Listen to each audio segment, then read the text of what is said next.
अभियान आपके हक के लिए आपकी आवाज है। अभियान, क्योंकि बदलाव जरूरी है। नमस्कार, अभियान में आपका स्वागत है। मैं हूं राशिद। आज हम आपकी सुरक्षा से जुड़ा अहम मुद्दा लेकर के आए हैं। जुर्म के लिए कुख्यात उत्तर प्रदेश में पुलिस की पोल कैमरे पर खुल गई। गाजियाबाद में मॉक ड्रिल के दौरान पुलिस ने हथियार चलाए तो न बंदूक चली, न ग्रेनेड फटा, आंसू गैस का गोला भी फेल हो गया। ऐसे में सवाल उठता है कि यूपी पुलिस के इंतजाम कभी भरोसे पर खरे उतरेंगे या फिर नहीं, और किसी इमरजेंसी में इस पुलिस पर कैसे भरोसा किया जाए, कमी कहां है और जवाबदेही किसकी है। हमारे साथ एक्सपर्ट का पैनल भी जुड़ रहा है, उनसे भी बात करेंगे। लेकिन सबसे पहले पुलिस की पोल खोलती ये तस्वीरें देखिए।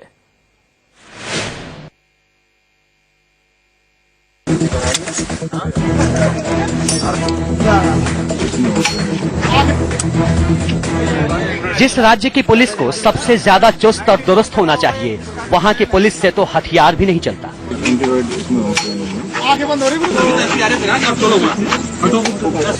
देखिए, पहले एक पुलिस वाले ने बंदूक में गोली भरी, फिर बंदूक एसडीएम साहब के हाथ में दे दी, लेकिन जैसे ही एसडीएम साहब ने फायरिंग के लिए ट्रिगर दबाया, गोली फुस हो गई।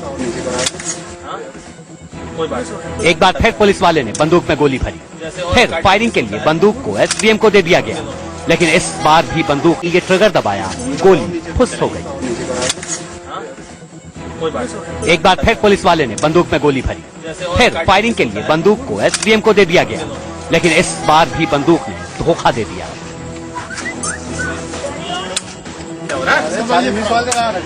जब एसडीएम साहब से बंदूक नहीं चली तो पुलिस वाले ने हथियार अपने हाथ में ले लिया, लेकिन फायर करने में ये पुलिस वाला भी नाकाम हो गया।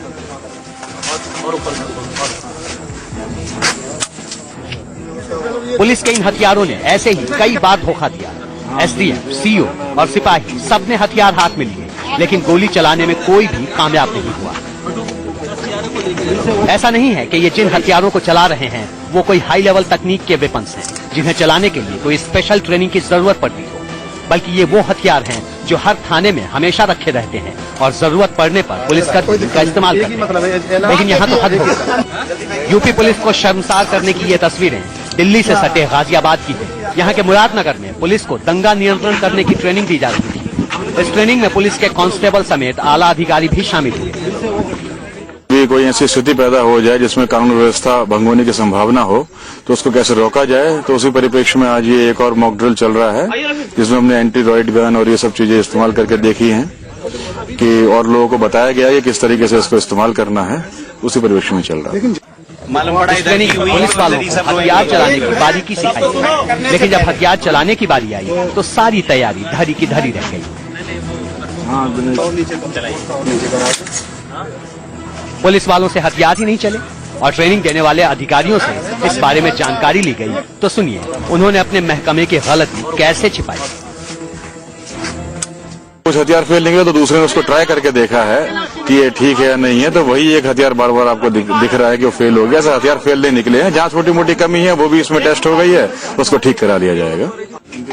इन तस्वीरों को देखकर शर्म आती है कि यूपी पुलिस का वो स्याह चेहरा है जो दर्शाता है कि आखिर प्रदेश में कानून व्यवस्था क्यों बिगड़ती जा रही है। ऐसे में सवाल ये है कि जो पुलिस ठीक से हथियार नहीं चला सकती, वो आपकी सुरक्षा कैसे करेगी। Jatin Goswami, India news, Ghaziabad.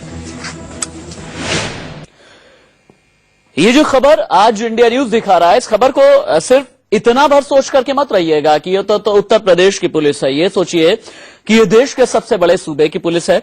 हम और आप जब समाज में बाहर निकलते हैं, जब बाहर मार्केट में जाते हैं, तो हम देखते हैं कि जो हथियारबंद पुलिस वाले हैं, उन्हें देख करके दिल में ये संतोष होता है कि अगर आज की तारीख में हमारे साथ कुछ भी बुरा हो गया तो ये पुलिस वाले हैं तो हमारी सुरक्षा के लिए, क्योंकि इनके पास तो हथियार भी है। लेकिन यही पुलिस वाले अगर हथियार न चला पाए तो आप क्या कहेंगे। इस अभियान में दो मेहमान मेरे साथ में मौजूद हैं। विक्रम सिंह, आप पूर्व डीजीपी हैं उत्तर प्रदेश के। रंजना वाजपेयी, आप समाजवादी पार्टी की जानी मानी लीडर हैं। विक्रम सिंह जी से मेरा पहला सवाल, आप दोनों का ही स्वागत है। विक्रम जी से मेरा पहला सवाल होगा। विक्रम सिंह जी, आपने चूंकि उत्तर प्रदेश की पुलिस को हेड किया है, उत्तर प्रदेश की पुलिस और पुलिस वालों को, पुलिस की मैकेनिज्म को, काम करने के तौर तरीकों को बहुत अच्छी तरीके से आप जानते हैं। क्या यूपी की पुलिस हथियार नहीं चला पाती? सीधा सवाल है मेरा।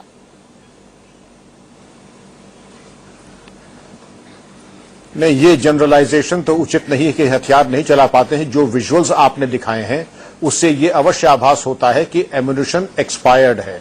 स्टन ग्रेनेड्स भी और टीयर गैस शेल्स भी। अच्छा होता कि अगर आपने अपनी ड्रिल में इनकी अध्यावैधिकता और इनकी प्रामाणिकता के ऊपर भी जांच कर लिया, जो कि आपने किया, और कम से कम ऐन मौके पर ये आपको धोखा नहीं देंगे। इसलिए जो मॉक ड्रिल्स होती हैं, ये जो भी आपकी दंगा नियंत्रण योजना का पूर्वाभ्यास होता है, उसका ये अहम अंश होता है कि अगर आपका एक्सपायर्ड एम्युनिशन है या जो एम्युनिशन इशू किया गया है वो नहीं चल रहा है, उसको तुरंत पुलिस मुख्यालय के माध्यम से वापस करें और ताजा एम्युनिशन मंगाएं। और प्रशिक्षण के लिए भी ये जरूरी है कि कम से कम आर्म्ड रिजर्व साल में एक बार प्रत्येक पुलिस अधिकारी कर्मचारी फायरिंग करे, अपनी जो एमिंग और जो इक्विपमेंट है उसके बारे में भली भांति जानकारी प्राप्त कर ले, और अगर जहां कोई कमी है, जो लेसन्स ड्रॉन है, प्रत्येक ड्रिल के बाद लेसन्स ड्रॉन होते हैं, उस लेसन्स ड्रॉन के आपकी बात मैं समझ गया। बाकी जो आप ये कहना चाहते हैं कि जो भी हथियार फायरिंग करें, वो हथियार एक्सपायर्ड थे और उन्हें ही चलाने की प्रैक्टिस की जा रही थी और एक मॉक ड्रिल की जा रही थी, और उसी में पता चल गया कि हथियार जो है एक्सपायर्ड हैं, ये हथियार ठीक नहीं है, चाहे वो ग्रेनेड रहे हो, आंसू गैस के गोले दागने वाली चाहे गन रही हो, या और जो रबर गन वगैरह होती है चाहे वो सब रही हो। मेरा सवाल यह है कि अगर आज की तारीख में, चूंकि गाजियाबाद के पास की घटना है, दिल्ली से बहुत ज्यादा दूर नहीं है, अगर आज की तारीख में कोई अप्रत्याशित घटना हो ही जाती और इन्हीं हथियारों का इस्तेमाल किया जाता, उसके बाद असफल होती पुलिस, इसका जिम्मेदार कौन होता?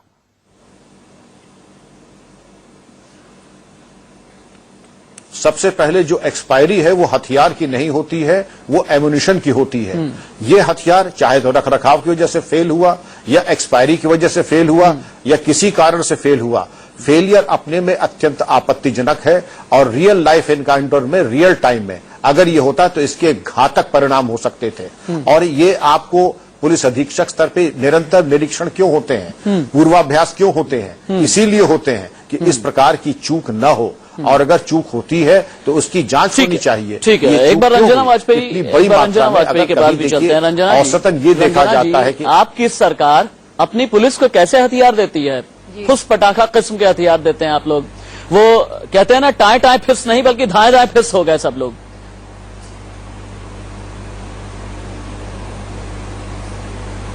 नहीं, देखिए ऐसी बात नहीं है, और वास्तव में ये जो मॉक ड्रिल होती हैं वो यही सब कमियां भी देखने के लिए होती हैं। एक हथियार फेल होने का मतलब नहीं कि सारे हथियार फेल हो रहे हैं, और इनसे जो कमियां निकली उनको पूरी की जाएंगी, और प्रशासन को चुस्त दुरुस्त करने के लिए इस तरह की मॉक ड्रिल हमेशा हुआ करती है। ये तो चलिए ठीक है, प्रैक्टिस है।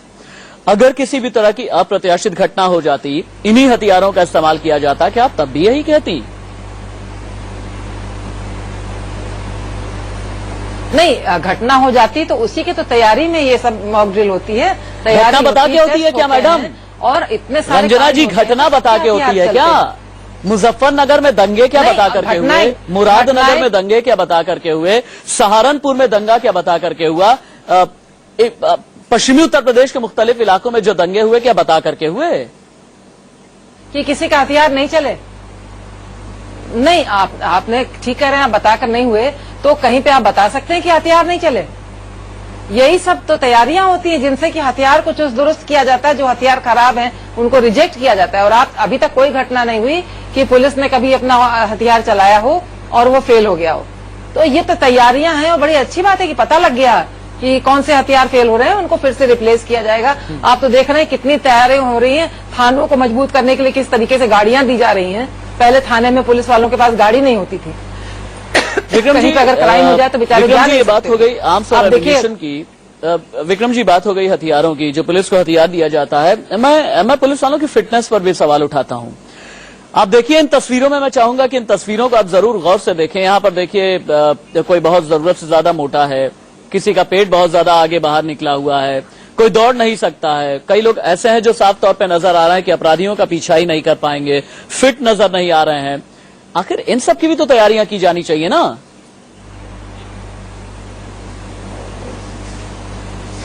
नहीं, क्यों नहीं? Fitness breeds confidence. अगर आप फिट नहीं है किसी भी राज्य की सेवा में, जितना फिटनेस पे बल पुलिस विभाग में है उतना किसी विभाग में नहीं है। और अगर आप फिट नहीं है, आपके लिए इसीलिए परेड का प्राविधान है, पीटी का प्राविधान है, घुड़सवारी का प्राविधान है, हफ्ते में 3 दिन आप परेड किस लिए जाते हैं कि पिट्ठू और राइफल लेकर के आप 5 चक्कर यानी 1 किलोमीटर आप दौड़ सकें। और अगर आप नहीं दौड़ सकते हैं तो आपको पुलिस का नेतृत्व करने का भी अधिकार नहीं है, पुलिस में रहने के बारे में भी विचार करना पड़ेगा। मैं तो आज 65 साल का हूं, लेकिन आज भी पिट्ठू और राइफल लेकर के 1 किलोमीटर दौड़ सकता हूं। और जब तक एसएसपी डीआईजी था तब तक हर मुआयने में पूरी पुलिस लाइन को दौड़ाया जाता था। और जो ओवरवेट होते थे या जिनका स्वास्थ्य ठीक नहीं होता था उनके बारे में चिकित्सा उसकी व्यवस्था, उनका वेट मैनेजमेंट के प्रोग्राम्स, स्ट्रेस मैनेजमेंट के प्रोग्राम्स किए जाते थे। क्योंकि एक अनफिट पुलिस अधिकारी न केवल एक बड़ी बुरी मिसाल है बल्कि कानून व्यवस्था की स्थिति में वो उससे ऊपर एक माकूल जवाब उत्तर नहीं दे पाएगा अगर वो अनफिट है फिजिकली। तो बात छोड़ दीजिए मतलब शहर की, गाजियाबाद की, अगर कहीं बिहार या जंगल में अगर किसी सिचुएशन आ जाए तब तो वो बिल्कुल और भी बेड़ा गर्क कर देगा। ठीक है सर, ठीक है। रंजना जी, एक सवाल करना चाहूंगा आपसे कि आप बता सकती हैं उत्तर प्रदेश की आबादी कितनी है? जी, लगभग 23 करोड़ के करीब है। ठीक है। क्या आपको ये पता है कि 23 करोड़ की आबादी पर उत्तर प्रदेश में कितने पुलिस वाले हैं? जी, देखिए ये बात हम आपकी निश्चित रूप से मानते हैं कि आबादी के हिसाब से पुलिस की संख्या बहुत कितने हैं? नहीं, मुझे बताइए संख्या। और आपको मैं एग्जैक्ट नहीं पूछ रहा हूँ, अभी एक अंदाजा बताइए। आपको अंदाजा है कितने पुलिस वाले हैं?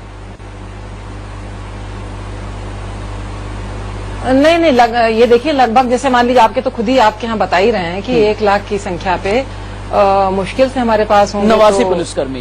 1 लाख की संख्या पे 89 पुलिसकर्मी भर कह सकते हैं आप। 23 करोड़ की जनसंख्या पर 2 लाख के आसपास भी पुलिसकर्मी नहीं है। जी, मतलब आपको लगता नहीं कि इस सिलसिले में आगे बढ़कर के काम करना चाहिए था? नहीं, वो बिल्कुल ठीक बात है आपकी। क्या आपको लगता नहीं कि लॉ एंड ऑर्डर अगर ये नहीं आगे बढ़ के काम हो रहा है, अगर राज्य का विषय है, राज्य का सब्जेक्ट है, तो इस पर आगे आकर के काम करना चाहिए था? और इन 2 लाख के करीब जो भी पुलिस वाले हैं, नहीं निश्चित रूप से होना चाहिए। और पुलिस की भर्ती लगातार अभी लाखों की संख्या में होने वाली है भर्ती। देखिए अभी लाखों की संख्या में भर्ती होने वाली है और अभी तक हो चुकी होती होने वाली है ना। कुछ लोगों ने जाके होगी कब?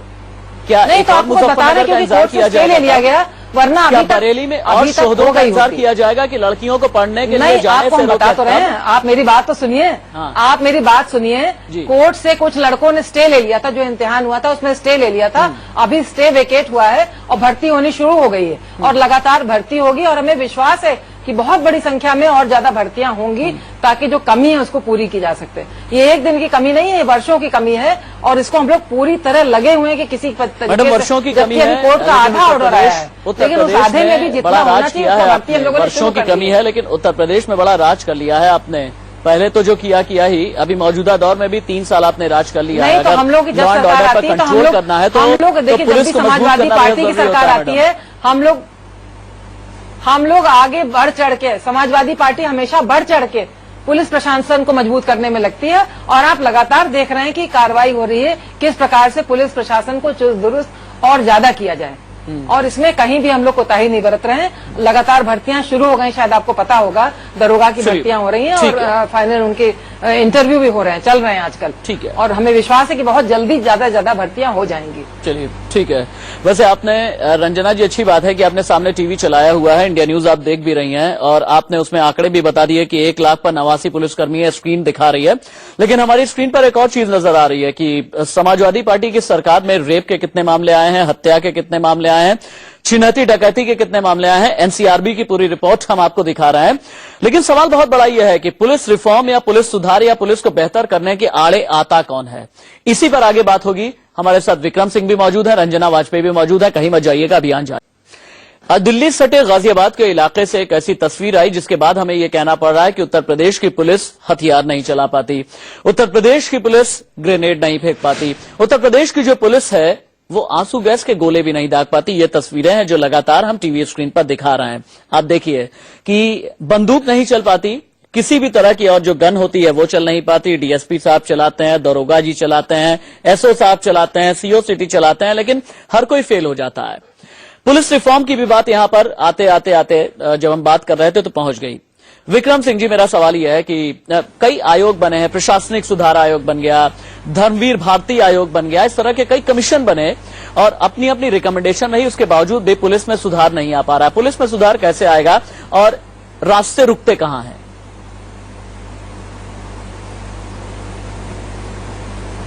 सबसे दुर्भाग्यपूर्ण चीज यह है कि माननीय सर्वोच्च न्यायालय ने 1998 में जो केस गया था उसमें 2006 में व्यवस्था दी थी कि इन 7 बिंदुओं के ऊपर सभी स्टेट गवर्नमेंट्स कार्रवाई करें और उन्होंने एक आंतरिक मॉनिटरिंग कमेटी बनाई थी। खेद का विषय है कि कई वर्षों के उपरांत चीफ जस्टिस ऑफ इंडिया ने अपनी हताशा व्यक्त की और ये कहा कि जब सरकारें हमारे साथ समन्वय और कोऑपरेट नहीं कर रही हैं तो मैं क्या करूं। ये कथन है किसी अन्य व्यक्ति का नहीं कि भारत के सुप्रीम कोर्ट के चीफ जस्टिस का, कि जब उन्होंने देखा कि कोऑपरेशन नहीं मिल रहा है और कोई भी स्टेट गवर्नमेंट पुलिस सुधार लागू करने में गंभीर नहीं है और बड़ी छोटी छोटी बातें हैं, जैसे डीजीपी या महत्वपूर्ण पदों पर जो पुलिस अधिकारी हैं 2 साल का टेन्योर, पुलिस अधिकारियों के विरुद्ध जो शिकायतें आती हैं उनके विरुद्ध जांच करने के लिए जनपदीय स्तर पर और स्टेट स्तर पर एक कमीशन की नियुक्त किया जाना।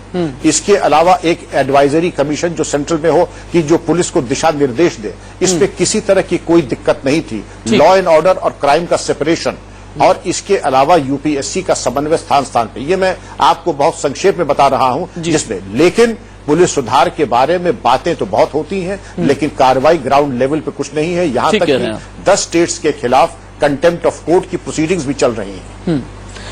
रंजना जी, जब उत्तर प्रदेश की सरकार और पुलिस के साथ उसके संबंधों की बात आती है तो कहा यह जाता है कि उत्तर प्रदेश में वही पुलिस वाला खुश होता है, वही पुलिस वाला आगे बढ़ता है जो कि किसी एक खास परिवार विशेष के साथ में जुड़ा होता है, किसी एक खास जाति विशेष के साथ में जुड़ा होता है या कई बार एक समुदाय विशेष के साथ में जुड़ा हुआ होता है, वही आगे बढ़ता है।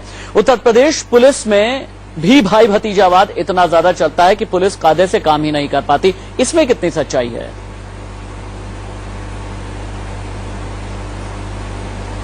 देखिए, ये तो सब एक जैसे कहा जाता है कि एक कहावत टाइप की हो गई, जिसको जो चाहे वो कह दे, लेकिन ऐसा बिल्कुल नहीं है। पुलिस में जो भी अधिकारी, उच्च के अधिकारी हैं, सब अलग अलग एक रिकॉर्ड भेजू मैडम मैं आपको, लोग हैं मैम, एक रिकॉर्ड भेजू मैं आपको यहाँ, और जहाँ मैं बैठा हुआ हूँ ये नोएडा है, नोएडा से लेकर के बलिया तक की एक पूरी रिपोर्ट आपको मैं भेजता हूँ। और पुलिस के उच्च पदों पर जो लोग बैठे हुए हैं, आप जरा देखिएगा कि उनका जो टाइटल है किस तरह से एक खास विशेष टाइटल एक लाइन से आपको सेम ही नजर आएगा, एक ही जैसा नजर आएगा। अगर मैं भेजू, ये संयोग तो नहीं हो सकता ना, ये कोइंसिडेंस तो नहीं हो सकता। देखिए, एक विशेष वर्ग को क्या खता है कि वो विशेष वर्ग ना बढ़ पाए, ऐसी कोई बात नहीं है। हर एक वर्ग को बढ़ने का अधिकार है और ये बातों में कोई किसी प्रकार वर्ग को बढ़ने का अधिकार है, लेकिन तथ्यात्मक विक्रम सिंह जी कुछ बोलना चाहते हैं। विक्रम सिंह जी, क्या इस तरीके की चीजें आपने भी झेली हैं? हालांकि आप तो एक बेहद ईमानदार पुलिस वाले रहे हैं और आपका जो कार्यकाल रहा है उसे याद किया जाता है, मुझे खुद ही व्यक्तिगत तरीके से याद है, लेकिन क्या आपने भी ये सब झेला है, भाई भतीजावाद?